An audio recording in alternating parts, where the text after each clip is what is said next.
He was only 3 years old. He couldn't read. He couldn't write. He had never left his small town. But he knew things. Things number 3-year-old should ever know. He knew the name of the man who killed him. He knew where the body was buried. He knew details of a murder that happened before he was even born. And when investigators followed his words, they found a body exactly where he said it would be. This is not a ghost story. This is not a movie. This is one of the most documented and investigated cases of past life memory in the history of the United States. And the truth is more disturbing than anything you can imagine.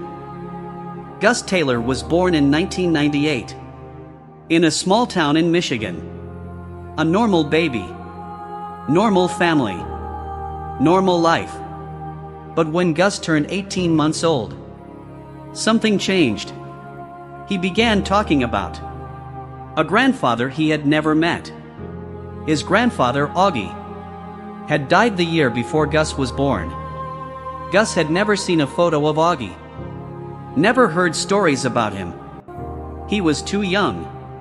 But Gus looked at his grandfather's photo one day and said one word: "Me." His parents were confused. They thought it was a child's imagination. But then Gus started saying other things, things that made his parents' blood run cold.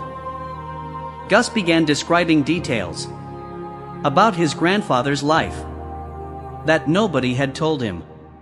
He knew Augie's friends' names. He knew specific memories. He knew personal details that only Augie could have known. But then it got darker. Gus started talking about how Augie died. Augie had been found dead in San Francisco Bay in 1993. His death had been ruled undetermined. Possibly an accident. Possibly something else. Nobody knew for certain. But Gus knew. He told his family in the clear, simple words of a toddler that a man had killed Augie, that the man had put him in the water, that he remembered the cold, that he remembered the dark. His family sat in silence. Gus's family contacted Dr. Jim Tucker, a psychiatrist at the University of Virginia who specializes in children's memories of past lives. Dr. Tucker had documented over 2,500 similar cases from around the world. He interviewed Gus extensively. What he found was extraordinary. Gus consistently described the same details, the same name, the same location, the same method of death, over and over again, with no inconsistencies. Dr. Tucker noted that young children who claim past life memories typically stop talking about them after the age of 7, as if the memories fade as the child grows older. Gus was no different. By the time he was 7, he had stopped talking about Augie completely, as if a door had closed in his mind forever. What made Gus's case particularly disturbing was the physical evidence. Augie's death in 1993 had been investigated, but never fully resolved. When investigators revisited the case, using details that Gus had provided, they found something they had missed before. Evidence that suggested Augie's death was not an accident.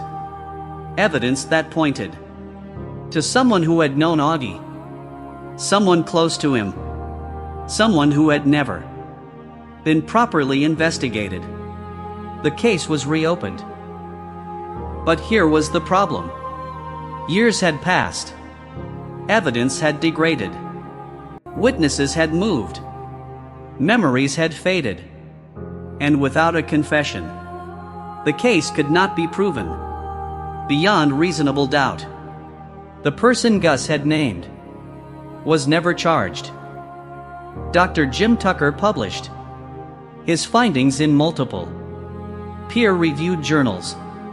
His book, Return to Life, documented Gus's case alongside dozens of others. The scientific community was divided. Some researchers believed the evidence was compelling, that children like Gus were accessing genuine memories from previous lives. Others dismissed it completely, said it was coincidence, said it was family suggestion, said there was no scientific explanation that held up to proper scrutiny.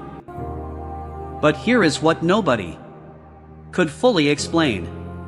How did a 3-year-old boy, who had never been told anything, no specific details, about a man's death, that turned out to be accurate? That question has never been fully answered.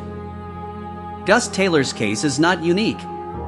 Dr. Tucker's research at the University of Virginia has documented thousands of similar cases worldwide.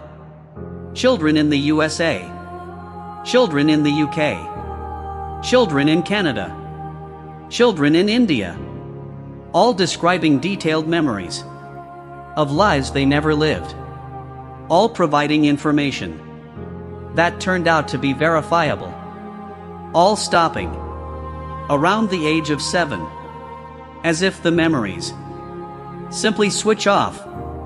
In some cases, children led investigators to physical evidence, to buried objects, to hidden locations, to information that only the deceased could have known. Cases that changed how investigators think about memory, about consciousness, about what happens after we die. Gus Taylor is now in his mid-20s. He remembers nothing of what he said as a child. The memories are completely gone, but the recordings remain. The documentation remains. Dr. Tucker's research remains. And Augie's death remains officially unresolved. A man died in San Francisco Bay in 1993.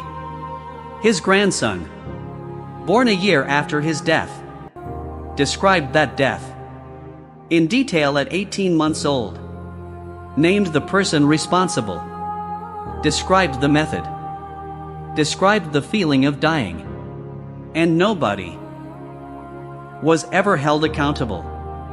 Whether you believe in past lives or not, one thing is certain.